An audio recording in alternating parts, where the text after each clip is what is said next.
Good afternoon. This is Tom. I'm back again.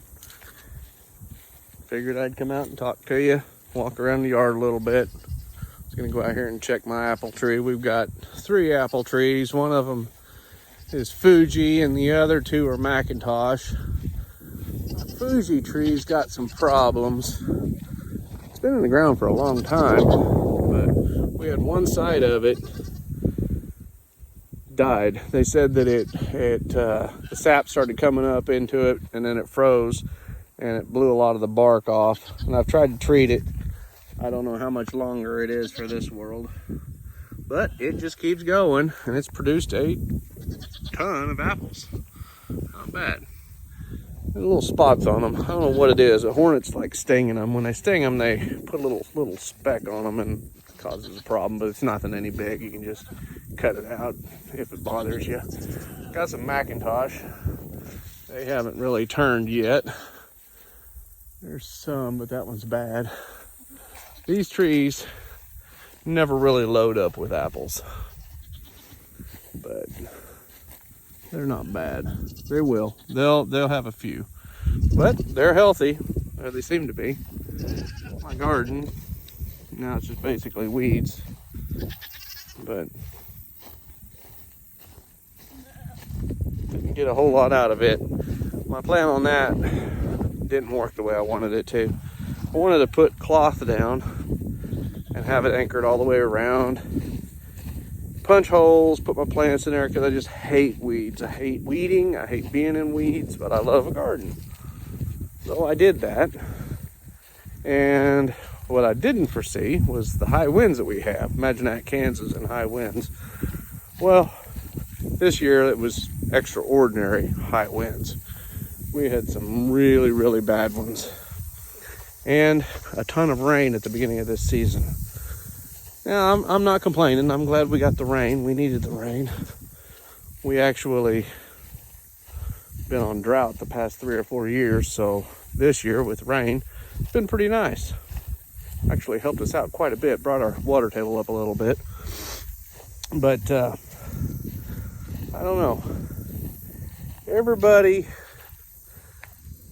wants to do the homesteading thing. It's funny, I don't know if they know what goes into that, because homesteading and living off the land is not as easy as you might think. I think that they believe that if they come out and they get solar or they get some kind of their own well and they cut their bills down, that it's going to be easy. It's not easy. And to be honest with you, living debt-free is the key to happiness. If you can get out of debt, that is a huge thing. I've been preaching that to my kids for a while now. If you can get your house paid off as fast as you can, get your cars paid off, you don't have to drive a brand new car. You just don't. You know, you need to be happy where you are. And sometimes that means driving an older vehicle. I'd love to have a brand new car, but I'd rather have money in my pocket. We've been out of debt for a while, and makes things a lot easier. You don't have to work somewhere that you don't want to work, or you can work a job that's easy. You know, we don't have credit cards, which we did. We had credit cards at one time. We don't anymore. We paid them off, canned them. I actually was going to keep Discover for a while, and I paid it off. And you'd have thought I would have insulted them. They yanked that credit card so fast they couldn't, their head spun. So, I don't know. It was like super high interest anyway. Really wasn't worth it. But it is what it is. Back to the homesteading thing. I see a lot of these people on videos and they're out there gardening and raising all of their food, their own animals, they're doing their own butchering and stuff, and that's fine. I mean, I guess it's just a lot more work than people give it credit for. You know, it's not nearly as glamorous as what everybody says. Or maybe they want it to be that glamorous and it just isn't. I got to tell you though, after living in Springfield for about 30 years, I moved away from here about 30 years ago. After living in Springfield for that long, then coming back and living here, you know, whenever somebody drives down the road, I mean, it's almost like I immediately look out to see who's going by and what are they doing out here? Is there a reason for it? What are they doing? They don't need to be out here. But kind of funny. Kind of makes you seem a little paranoid. But my neighbor, I've got a couple neighbors.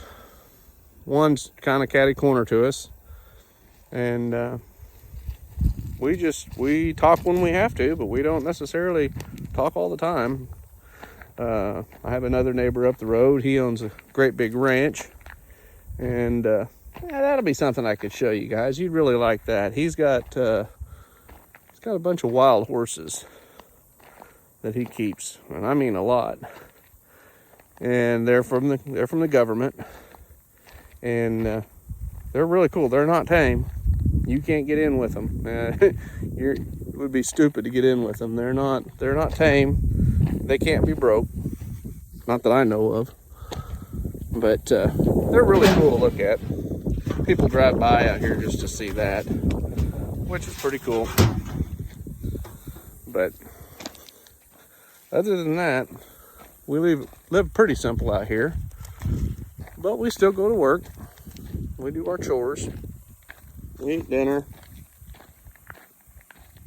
We watch out for our neighbors.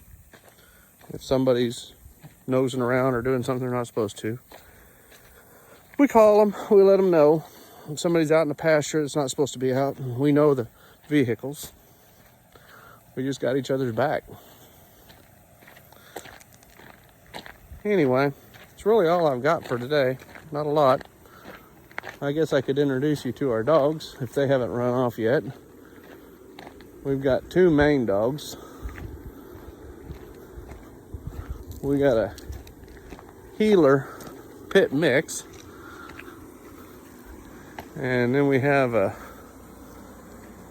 Shepherd Heeler something or other. Yeah, the white one is Misha. The red one is Dingo. They look friendly. They're really not. Anyway, they keep all the animals that want to kill our chickens or tear something up, keep them off the property. Somehow they know the yard is the limit. You don't go any farther than the yard or the fence. And if they see them out there in the pasture, they'll go in after them. Somehow they're smart enough to know to not be drawn out by coyotes. Coyotes will draw them out there. One will draw them out, and then there'll be several of them waiting on them out there. But somehow these dogs are smarter than that. But other than that, that's about it. Oh yeah, we got two more little dogs. I guess I can show you them real quick.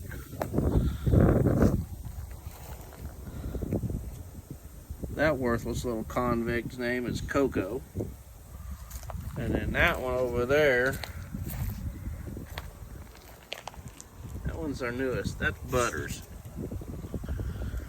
Yeah, Butters.